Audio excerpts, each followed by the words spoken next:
What's going on, buddy? Crypto Kid here, coming at you again with another video. I was just watching a Noah Kagan video, saw him in the corner of the screen, so I just started playing around, seeing if I could get myself in the screen instead of having to make some of these videos IRL, some of them on the computer, just as a boring screen recording. So I think you guys should be able to see me finally, which is pretty cool. But regardless, guys, today's video is an exciting one. I'm going to be showing you how we're going to invest $10,000 into crypto right now. I have our handy notes with us. So I'll be looking at that off screen. You guys will see my eyes going there. But yeah, other than that, let's get right into it. So starting off at number one, we're going to have Ethereum. We're going to put, and these are going to be some weird numbers. I was doing this with percentages, which is why it's coming out to some weird dollar symbols. So don't overthink that too much. But $2,650 we're going to put into Ethereum. We've talked about Ethereum a lot in this channel. It's pretty damn clear that Ethereum is going nowhere anytime soon. This is one that's already been up to $4,800. So even if you just do the math from here, we're looking at about a 3x minimum for Ethereum, just to all-time highs.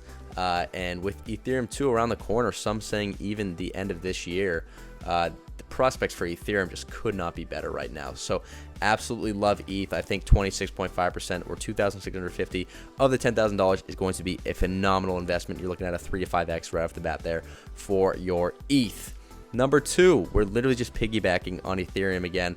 We're going to go into Polygon, which is going to be number 13. And actually in one of Noah's videos, he talked about something I found pretty interesting. He mentioned, think of the iPhone and how many billion-dollar companies have been made off the back of the iPhone. He mentioned Uber or Lyft or any of these other companies. And he's saying without the iPhone, there's no way that they would have had this platform to be as successful as they were. So you look at Polygon and say, well, Polygon's only a layer 2. How much can it really accomplish? Well, I mean, just look at some of the apps on the iPhone. Look what those companies have been able to do just with the platform. Not to mention that ETH is actually reliant on Polygon to go ahead and compete with some of the other projects that we'll talk about on this list, like Solana, which is going to be our next coin. So just long and short of Polygon, this is a scaling solution for ETH2. Partnerships across the board: Facebook, Disney, DraftKings, NFL, mainly with NFTs right now, but who knows? This is just obviously a starting point where companies are familiarizing themselves with blockchain tech. So I just love the prospects for Polygon in the future. It's also super cheap, $7.5 billion. The sky is the limit for that one. So that's going to take $2,000. Now we're going to put $1,500 into Solana. Solana is really the only true competitor to Ethereum. If you're one of those people that believes that there's going to be just a one-man show in terms of layer ones in the future, Solana is your coin besides Ethereum. I mean, of course, with interoperability, a lot of people, including myself, believe that there's going to be multiple layer ones in the future. But no matter which ideology you're saying, one winner takes all, you're still going to want Ethereum and Solana because it's not quite clear who's going to win quite yet, if that's what your philosophy is. And then the other philosophy, okay, each layer one is going to have a certain percentage of market share. Well, if we're going with that, then right now Ethereum and Solana still stand to be the two biggest players in the game. So we're going to put $1,500 into Solana. That transactions per second is just too sexy to avoid. 64,000, potential for much more than that. So absolutely love Solana. And now one more layer one for the moment. We're going to go ahead and put $900 into AVAX. AVAX is kind of an up-and-coming one. A decent amount of development considering how new it is, but obviously not a whole lot of time behind the project. So we're going to have to wait to see how this one will potentially flourish or not in the future. But I just absolutely love Avalanche. I personally am already using some of the layer 2s, and that's kind of one of my investing strategies is if I'm using the products and I'm liking them, I'm assuming other people will follow as well. Avalanche is one of those projects that I've used and loved. Moving along, we're going to have Uniswap, actually, number 17. Going to put $600 into Uniswap. This is going to get us some exposure to some DEXs. We're going to have one more DEX on this list after, but Uniswap is obviously the largest by far, and with what goes with that is the most trustworthy. I don't think Uniswap is going anywhere anytime soon. And I think that this bull run especially, it's going to have a massive, massive rally. Could be seeing this one breaking, 10 billion, tens of billions, sorry, 20, 30, 40, 50 billion is not another question. So love Uniswap, $600 for that one.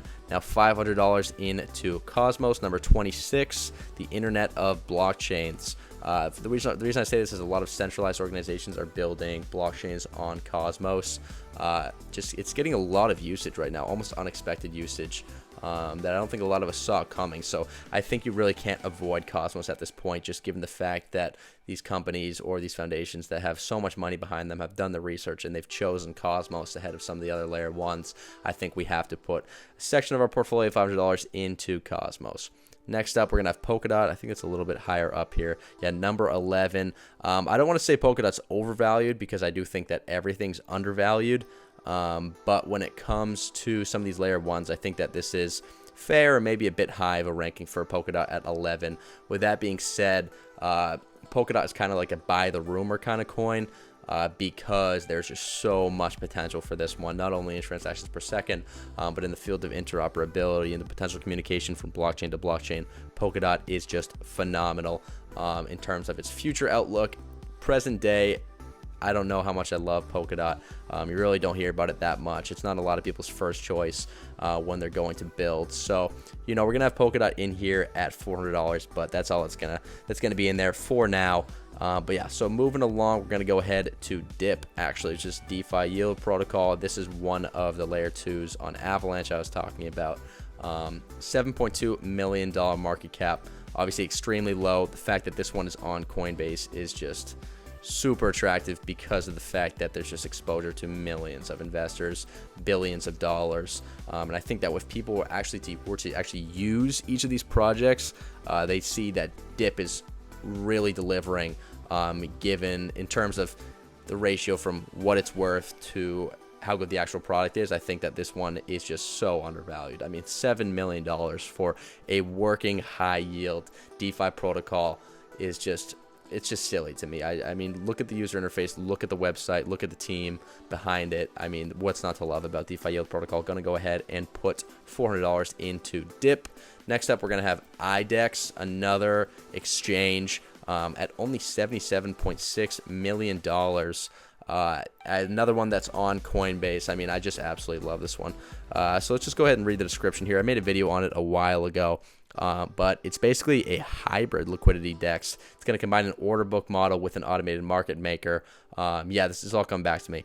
So it's basically taking some of the best features of a centralized exchange and mixing it with certain elements that are still going to make it a decentralized exchange. So it's pretty fun how they do it there. If I'm not mistaken, I believe that the IDEX coin allows you to profit share with some of the fees from the exchange, actually. So if that's true, if I'm remembering that right, that's obviously an amazing use case other than just the IDEX token being a governance token. So regardless though, $77.6 million for another exchange that I've used myself and have loved. I can only say positive things, really. Love the idea, love the project, think it's undervalued. Gonna go ahead and put $300 into IDEX. Moving along, we're gonna have MINA here. We've talked about MINA a little bit on this channel. This is the layer 1 that only takes up something crazy like 26 kilobytes of storage. Basically takes up less storage, the whole blockchain, than a string of tweets, a string of like 3 or 4 tweets. So like I've mentioned before, what is the use case of a very small blockchain?